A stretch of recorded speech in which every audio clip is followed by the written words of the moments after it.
ముందుగా print and electronic media సోదరులకు నమస్కారం. గత కొద్ది నెలలుగా మనం విశాఖపట్నం ఏరియాలో యశోద హాస్పిటల్స్లో జరుగుతున్నటువంటి అత్యాధునిక సాంకేతిక పరిజ్ఞానంతో కూడినటువంటి వైద్య సేవల్ని మీ ద్వారా ఈ విశాఖపట్నం ప్రాంత ప్రజలకు అందించడం చాలా ఆనందంగా ఉంది.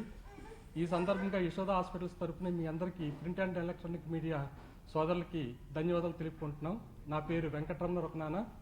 నేను అసిస్టెంట్ మేనేజర్ ఫర్ మార్కెటింగ్ అండి విశాఖపట్నం ఏరియాకి.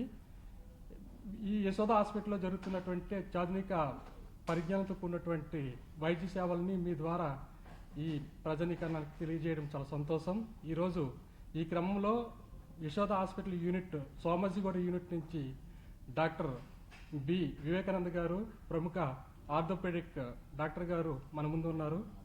ప్రస్తుత కాలంలో ఆర్థోపెడిక్ సమస్యలు అయినటువంటి కీళ్ళ సమస్యలు, మోకాళ్ళ సమస్యలు, వీటికి అధునాతనమైనటువంటి ట్రీట్మెంట్స్ యశోద హాస్పిటల్లో ఏమున్నాయో, ప్రజలు ఎదుర్కొన్నటువంటి సమస్యలు ఏంటో వాటి మీద వివరించడానికి డాక్టర్ గారు మన ముందున్నారు. ఇప్పుడు డాక్టర్ గారు వివేకానంద గారు మాట్లాడతారు. నమస్తే అండి, నా పేరు డాక్టర్ భీమిశెట్టి వివేకానంద. నేను యశోద హాస్పిటల్ సోమాజిగూడ యూనిట్లో consultant robotic and knee replacement సర్జన్ని. సో మెయిన్గా మనం ఈరోజు ఇక్కడ విశాఖపట్నంకి వచ్చిన రీజన్ ఏంటంటే, ఇక్కడ మనకున్న అడ్వాన్స్డ్ టెక్నాలజీస్ అక్కడ ఏవైతే వాడుతున్నామో అంటే అవి ఇక్కడ వైజాగ్ ప్రజలకు కూడా అందించే ఒక ప్రయత్నం అన్నమాట. సో రెగ్యులర్గా ఈ శ్రీకాకుళం జిల్లాలో కూడా మంత్లీ ఒక విజిట్ ప్లాన్ చేస్తున్నాము. అంటే కన్సల్టేషన్స్ అవన్నీ పెట్టుకొని ఆ సేవలన్నీ ఈ జిల్లా వాళ్ళకి అందించే ప్రయత్నము. సో మెయిన్గా ముఖ్యంగా మనం ఇప్పుడు యశోద సోమాజిగూడలో ఏంటంటే అడ్వాన్స్డ్ సర్జరీస్ అన్నీ చేస్తున్నాం అనమాట. అంటే ఇప్పుడు మోకాల అరుగుదలకి రోబోటిక్ నీ రీప్లేస్మెంట్స్ ఒక అంటే లేటెస్ట్ టెక్నాలజీ ద్వారా ఈ సర్జరీస్ చేయడం జరుగుతుంది. సో రోబోటిక్ వల్ల అడ్వాంటేజెస్ ఏంటంటే మనకి ప్రిసిషన్ సర్జరీస్ అనమాట. అంటే మనకి కన్వెన్షనల్ నీ రీప్లేస్మెంట్లో ఎక్కడైతే మనకి 1 మిల్లీమీటర్ కూడా ప్రాబ్లం అంటే తేడా రాకుండా రోబోటిక్ సాయంతో నీ రీప్లేస్మెంట్ చేయడం జరుగుతుంది. ఎస్పెషల్లీ ఎక్స్ట్రా ఆర్టికులర్ డిఫార్మిటీస్ అంటే జాయింట్లో కాకుండా వేరే భాగంలో ఎక్కడైనా ప్రాబ్లం ఉంటే వాళ్ళకి ఖచ్చితంగా రోబోటిక్ తప్ప వేరే మార్గం ఉండదు. సో దాని ద్వారా వాళ్ళకి రిజల్ట్ డెఫినెట్గా బెటర్ ఉంటుంది. ఆ ఇంప్లాంట్ యొక్క లైఫ్ అనేది ఇంకా పెంచే అవకాశం ఉంటుంది. దాంతోపాటు రోబోటిక్లో మనం కూడా గమనించేది ఏంటంటే పెయిన్ కూడా నార్మల్ రీప్లేస్మెంట్తో పోలిస్తే చాలా తక్కువగా ఉంటుంది. సో మన దగ్గర కోరి అని అడ్వాన్స్డ్ రోబోటిక్ సిస్టమ్ ఉందండి. సో అది వరల్డ్లోనే one of the best robotic system అనమాట మన దగ్గర ఉన్నది. సో దాని ద్వారా మనం సర్జరీస్ చేస్తున్నాం కాబట్టి రిజల్ట్స్ కూడా చాలా బెటర్ ఉంటున్నాయి. సో ఇది నీ రీప్లేస్మెంట్ గురించి మాట్లాడుకుంటే, సో మనకి వేరే సర్జరీస్ మనం అందించే సర్వీసెస్ ఏంటంటే, ఒకటి ఈ కీ హోల్ సర్జరీస్ అంటాం. అంటే ఈ ఆర్థ్రోస్కోపిక్ కీ హోల్ సర్జరీస్ ఏంటంటే మెయిన్గా ముఖ్యంగా స్పోర్ట్స్ ఇంజురీస్ వాళ్ళలో, అంటే చిన్న వయసులో అంటే 20 నుంచి 30 వయసులో ఎవరైతే రెగ్యులర్గా స్పోర్ట్స్ ఆడుతుంటారో, యాక్టివ్ లైఫ్ స్టైల్ ఉంటుందో వాళ్ళకి లిగమెంట్ ఇంజురీస్ అంటాం. అంటే మోకాల్లో నరాలు తెగడం లాంటి ప్రాబ్లమ్స్ ఉన్నప్పుడు వాళ్ళకి కీ హోల్ ద్వారా వాళ్ళకి బెటర్ సర్వీస్ ఇవ్వచ్చు. అంటే కీ హోల్ చిన్న రంధ్రంతో వాళ్ళకి కెమెరా పంపించేసి ఆ నరాలన్నీ రీకన్స్ట్రక్షన్ లేదా రిపేర్ చేయడం జరుగుతుంది.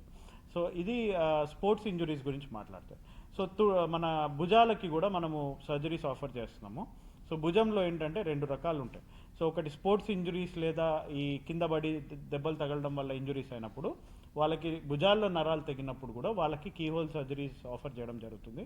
దాంతోపాటు ఈ రివర్స్ షోల్డర్ రీప్లేస్మెంట్ అంటాం. అంటే మోకాళ్ళకి తుంటికి ఎలాగైతే రీప్లేస్మెంట్ ఆప్షన్స్ ఉన్నాయో, అంటే మార్పిడి ఆప్షన్స్ ఉన్నాయో, భుజాలకు కూడా ఈ భుజాల మార్పిడి ఆపరేషన్లు ఉన్నాయి. అంటే వాళ్ళ యొక్క ప్రాబ్లం బట్టి దానిలో మళ్ళీ రకాలు ఉంటాయి. సో వాళ్ళకి ఎటువంటి ప్రాబ్లం ఉన్నది ఫస్ట్ గుర్తించి దానికి కావాల్సిన స్కాన్లు తీసి వాళ్ళకి చిన్న ప్రాబ్లం ఉంటే చిన్న పార్షియల్ షోల్డర్ రీప్లేస్మెంట్ ఉంటుంది, అంటే ఫ్రాక్చర్స్ వాటిల్లో. లేదు వాళ్ళకి ఆర్థరైటిస్ ఉన్న, అంటే భుజాల్లో కూడా అరిగే అవకాశం ఉంటాయి. సో భుజాల్లో ఆర్థరైటిస్ ఉండి ఎండ్ స్టేజ్ అంటే ఫైనల్ స్టేజ్లో ఉన్నప్పుడు ఎప్పుడైతే జాయింట్ పూర్తిగా అరిగిపోయి చెయ్యి పని చేయకుండా ఉంటుందో, అంటే లేవడము వాళ్ళ డైలీ యాక్టివిటీస్ వాళ్ళు చేసుకునే పనులు ఇబ్బంది ఉన్నప్పుడు వాళ్ళకి భుజం రీప్లేస్మెంట్ ఆఫర్ చేయడం జరుగుతుంది. దానిలో రకాలు ఉంటాయి. సో వాళ్ళకి ఏది వర్తిస్తుందో అది వాళ్ళకి ఆఫర్ చేయడం జరుగుతుంది. సో ఈ విధంగా మనకి బెస్ట్ ఆఫ్ ది బెస్ట్, అంటే మనకి ఇక్కడ ప్రపంచంలో జరిగే అత్యంత ఏమంటారు బెస్ట్ టెక్నాలజీ మన దగ్గర లభిస్తుంది. సో వాటి ద్వారా పేషెంట్స్కి అంటే బెస్ట్ సర్వీస్ అందించవచ్చు. అంటే ఇంతకుముందు ఏంటంటే భుజాల్లో ఏదైనా ప్రాబ్లం వస్తే ఇంతే అనుకొని చెయ్యి వాడకుండా వాళ్ళు చేసుకునేవాళ్ళు. సో అలా నెట్కి వెళ్ళేవాళ్ళు అనమాట. అంత అవసరం లేదు ఇప్పుడు మనకున్న టెక్నాలజీ ద్వారా వాళ్ళకి ఎటువంటి ప్రాబ్లం ఉన్నా కూడా దాన్ని మనం సులభంగా ట్రీట్ చేయొచ్చు అనమాట. దానికి రికవరీ పీరియడ్ అవన్నీ వివరంగా ఎక్స్ప్లెయిన్ చేస్తాము. సో మా హాస్పిటల్కి వచ్చినప్పుడైతే వాళ్ళకి అడ్మిషన్ నుంచి డిశ్చార్జ్ వరకు వాళ్ళకి స్మూత్గా, అంటే వాళ్ళకి ఎటువంటి ఇబ్బంది లేకుండా మొదటి నుంచి చివరి దాకా వాళ్ళని బాగా కేర్ తీసుకొని పంపించడం జరుగుతుంది. Keyhole surgeries is very specific people, అంటే మినిమల్లీ ఇన్వేజివ్. ఇంతకుముందు ఈ భుజాల్లో కానీ మోకాల్లో నరాలు తెగినప్పుడు మొత్తం కాళ్ళంతా ఇప్పుడు మోకాలు మార్పిడిలాగా ఓపెన్ చేసి కేవలం ఆ నరాన్ని ఫిక్స్ చేసి క్లోజ్ చేసేవాళ్ళు. సో దాంతో రికవరీ అంతా చాలా డిలే ఉంటుంది అనమాట. అంటే వాళ్ళకి ఆ ఇబ్బంది అవన్నీ బాధ చాలా ప్రొలాంగ్ అవుతాయి. సో ఈ కీహోల్ సర్జరీ ద్వారా ఏంటంటే ఇది చిన్నపిల్లల్లో చిన్న వయసులో చేసేది, అంటే 20 నుంచి 30లో సాధారణంగా చేసే సర్జరీస్ అనమాట. మోకాలు మార్పిడిలన్నీ 60-70 వయసులో చేసేవి. సో రోబోటిక్ అనేది కేవలం మోకాలు మార్పిడి ఆపరేషన్లకు మాత్రమే వర్తిస్తుంది. సో ఈ నరాలు తెగినప్పుడు ఈ రోబోటిక్ అనేది వర్తించదు. Robotic is open surgery. So అది ఓన్లీ మోకాలు మార్పిడి లేదా తుంటి మార్పిడికి వర్తిస్తుంది. ఈ కీ హోల్ సర్జరీస్ అన్ని రిపేర్, అంటే సాల్వేజ్ ప్రొసీజర్ అంటాం. అంటే మార్పిడిలో మొత్తం తీసేస్తాం, ఇది తీయము, ఉన్నదాన్ని రిపేర్ చేసే ప్రయత్నం. సో ఇవి ఫస్టే గుర్తించాలి ఎవరు దేనికి వర్తిస్తారు అన్నది. ప్రతి ఒక్కరికి ఇది వర్తించదు, ప్రతి ఒక్కరికి అది వర్తించదు.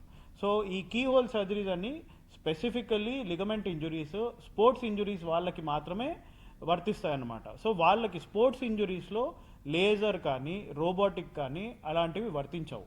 సో లేజర్ అనే కాన్సెప్ట్ లేదు. సో చిన్న రంధ్రం ద్వారా కెమెరాని పంపించి రిపేర్ చేయగలుగుతాం అనమాట. పూర్వం ఏంటంటే మొత్తం ఓపెన్ చేసి చేసేవాళ్ళు. సో దాంతో రికవరీ బాగుండదు కాబట్టి ఈ కీహోల్ సర్జరీ ఆఫర్ చేయడం జరుగుతుంది. సో రోబోటిక్ అనే పదం వాడినప్పుడు అది కేవలం మోకాలు మార్పిడి లేదా తుంటి మార్పిడికి మాత్రమే వర్తిస్తుంది అనమాట. సో ఈ లిగమెంట్ ఇంజురీస్ వాటికి రోబోటిక్ వర్తించదు.